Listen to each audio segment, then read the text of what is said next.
आज हम 6th same में पाठ 2 पढ़ेंगे जिसमें है वायो फोटो की व्याख्या और निर्वचन।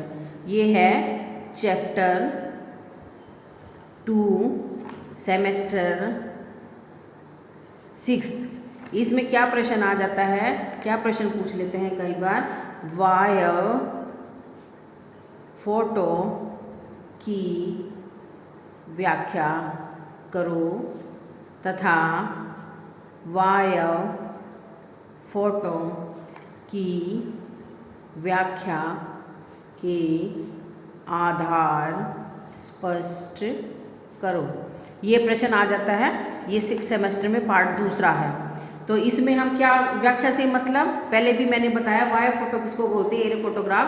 वायव्यान यानी वायुयान या जो हेलीकॉप्टर होता है उसमें एक कैमरा लगा होता है और उसकी जो फोटो खींचते हैं हम वायुयान कैमरे के द्वारा, और जो फोटो खींची जाती है उसको हम एरियल फोटोग्राफ या वायो फोटो बोलते हैं। लेकिन जो हमें एरियल फोटोग्राफ या वायो फोटो मिली है इसकी हम व्याख्या कैसे करें, क्योंकि हमें एक ही रंग में मिलती है, श्वेत या शाम यानी काली सफ़ेद फोटो मिलती है। और काली सफ़ेद फोटो में हम ये कैसे पता लगाएं कि ये पहाड़ियाँ हैं, ये घाटियाँ हैं, ये मैदान है, ये चट्टानें हैं, नदियाँ, वन, गांव, नगर, रेल मार्ग, इन सारी बातों को हम कैसे व्याख्या करें, हमें कैसे पता चले जो हमने हवाई जहाज से जो फोटो खींची है। तो वायो फोटो का क्या मतलब बताया मैंने। वायो फोटो वह फोटो जो हेलीकॉप्टर या हवाई जहाज में लगे कैमरे के द्वारा खींची जाती है। लेकिन क्या मतलब होता है, इसमें हमें क्या व्याख्या करनी है, हमें इस फोटो की हमें व्याख्या करनी है। इसके जो फोटो ली है हमें संपूर्ण जानकारी मिली है, जो हमें इसकी हमें व्याख्या करनी है। तो वायो फोटो की व्याख्या से मतलब पृथ्वी और उसके निवासियों के संबंध में शुद्ध विश्वसनीय जानकारी प्राप्त करना। तो व्याख्या का मतलब, व्याख्या का क्या मतलब होगा, क्या मतलब होगा कि जो भी हमने फोटो ली है, जो भी हमें जानकारी ली है फोटो की जो है, उसमें हमारा क्या है, पृथ्वी तथा इसके निवासियों के संबंध में शुद्ध एवं विश्वसनीय जानकारी प्राप्त करना।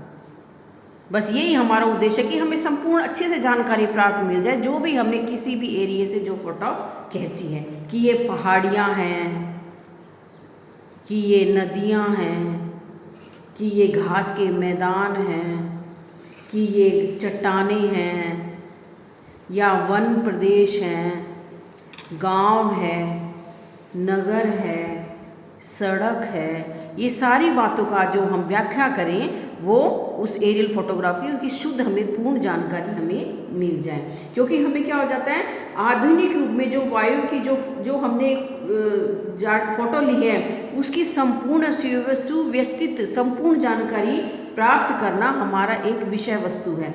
जिससे क्या हो जाता है, हमें काली सफ़ेद फोटो मिलती है और इसमें रंगों का अभाव होता है। धरातल से जो हमने फोटो ली है उसकी जो जानकारी ली है हमें उसकी संपूर्ण हमें शुद्धता से जानकारी मिल जाए। उदाहरण के लिए वनस्पति का रंग हरा होता है, लेकिन फोटो में तो वनस्पति का रंग हरा नहीं आएगा, उसमें तो काला या सफ़ेद आएगा। ठीक है, तो लेकिन उसको हमें पता करने के लिए कि भाई ये क्या है, वन है, ये पेड़ है, ये घास का मैदान है, इन सारी चीज़ों की हमें संपूर्ण अच्छी से जानकारी मिल जाए, वो हम उसको बोलते हैं वायो फोटो की व्याख्या करना। तो वायो फोटो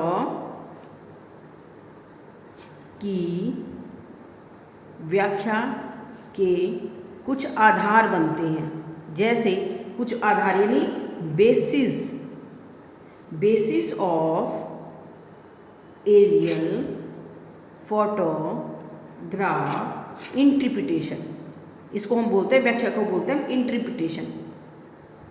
इंटरप्रिटेशन का मतलब जो हमने ली है व्याख्या उसको किन आधारों पर, किन किन तत्वों से हम उस चीज़ की व्याख्या कर सकते हैं। जैसे पहला पॉइंट बन जाता है आपका आकार, इसको हम बोलेंगे साइज। दूसरा बन जाता है आपका आकृति, ये इसका मतलब शेप।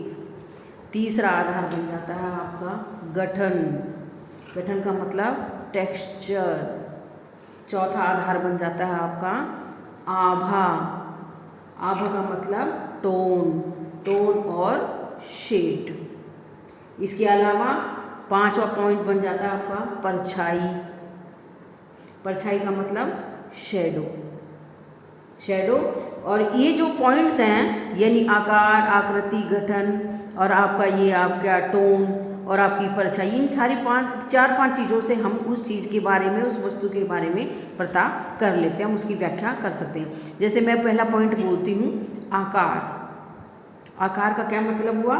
साइज का मतलब क्या हुआ? साइज का मतलब हुआ वायव फोटो। जो वायव फोटो है उस पर प्रदर्शित अधिकांश तत्वों की पहचान उसके आकार के आधार पर करते हैं। आकार का मतलब उदाहरण के लिए घरों का आकार अलग होगा, फैक्ट्री का आकार अलग होगा, किसी बिजनेस में जो बिजनेस चल रहा है बिजनेस प्लेस का आकार अलग होगा, संस्कृति का आकार अलग होगा और इमारतों का आकार अलग होगा। तो ये जो आकार है, जो छोटा बड़ा, इस आधार पर हम पता कर लेते हैं कि भाई ये फैक्ट्री है, हो सकती है, ये कोई सरकारी बिल्डिंग हो सकती है, ये कोई अस्पताल हो सकता है, ये कोई सरकारी कॉलेज हो सकता है। इन सारी चीज़ों की हम पहचान कर लेते हैं। और इसी तरह खेतों के आकार के आधार पर भी हम कृषि की सघनता का अनुमान लगा लेते हैं और हम फोटो की व्याख्या कर देते हैं। तो आकार पॉइंट बन गया आपका।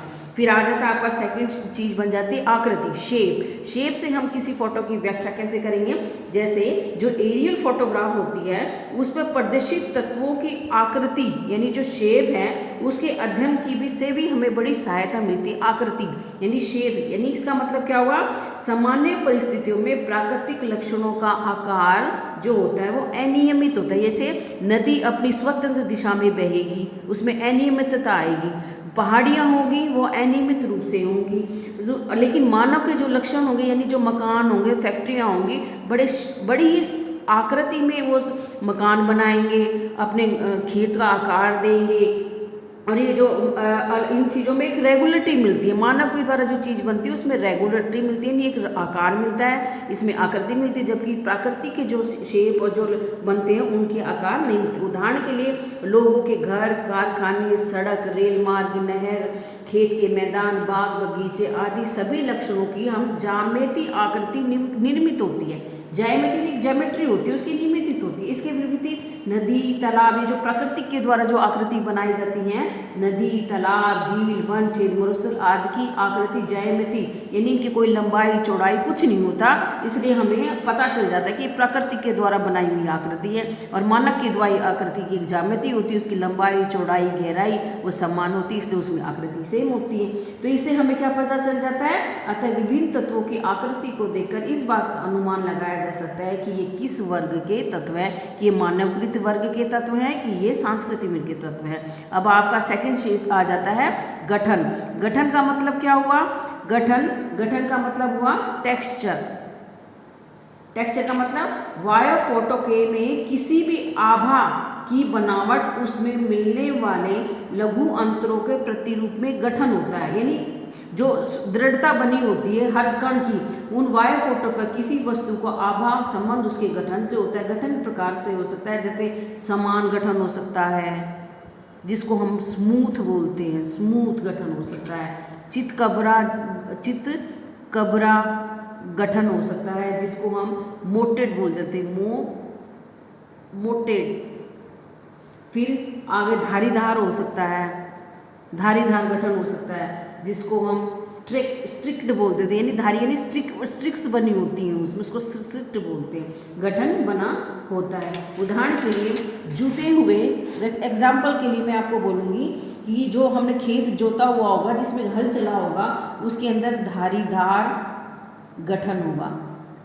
इसके अलावा जो झाड़ियाँ होगी उनका महीन चितकबरा गठन होगा।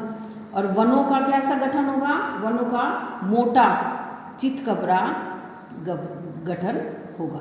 तो ये गठन अलग अलग तरीके से हम किसी चीज़ की व्याख्या करने में सहायता करते हैं। अगला पॉइंट बन जाता है आपका आभा। आभा का मतलब टोन। टोन का मतलब जो शेड है, जो काली सफ़ेद जो हमने वायर फोटो ली है उसका जो रंग होता है घूसर यानी ग्रे रंग का होता है, और इनमें आभाएं होती हैं, अनेक आभाएं होती हैं, जिसका गहरापन संबंधित तल व परिस्थिति के प्रकाश पर निर्भर करता है। जो तल उस पर पड़ने वाले प्रकाश का अधिक भाग परिवर्तित करते हुए वायु फोटो पर हल्की आभा वाले दिखाई देंगे, तो इसकी जो तल प्रकाश का कम परावर्तन करते हैं, यानी वापी जो प्रकाश जो सनलाइट किसी चीज पर गिरती है वो क्या करती है, रिफ्लेक्ट होकर दोबारा वातावरण में जाने की कोशिश करती है। जो गदला और काले रंग का जो होगा वो उसको ऑब्जॉर्व कर लेगी सनलाइट को, लेकिन जो चमकीला और साफ सुथरा जल होगा वो उसको वापस रिफ्लेक्ट करके उतनी ही दुगनी मात्रा में आकाश में भेजेगी। लेकिन गदला जो ग्रे कलर का कलर होगा वो उसको अंदर अपने अवशोषित कर लेती है। उसी से फोटो के अंदर जो आभा या टोन है उसका फर्क पड़ जाता है। इसे हम पहचान लेते हैं कि ये गदला स्थान है कि ये साफ सुथरा चमकीला स्थान है। इसलिए फोटो की आभा से हम उस जगह की उदाहरण करें। मैं इसके लिए एग्जाम्पल के लिए बोलूँगी, स्वच्छ जल गहरा धूसर या काला गंदला जल हल्का भूरा दिखाई देता है। इसी प्रकार सड़कों की आभा रेल मार्गों की आभा से हल्की होगी। क्यों होगी? सड़कों की आभा रेल मार्गों की आभा से हल्की क्यों होगी? क्योंकि जो सनलाइट होती है, काला जो कलर होता है सड़कों का, वो सनलाइट को एब्जॉर्ब कर लेते हैं अपने अंदर, वो वापस दोबारा रिफ्लेक्ट करके नहीं भेजता है। इसलिए सड़कों की आभा रेल मार्गों की आभा से हल्की होगी। जलयुक्त भूभाग सूक्ष्म भाग की अपेक्षा अधिक गहरा, अधिक आभा वाला दिखाई देता है। इसके अगला पॉइंट, आपका जो लास्ट पॉइंट बनता है वो है परछाई।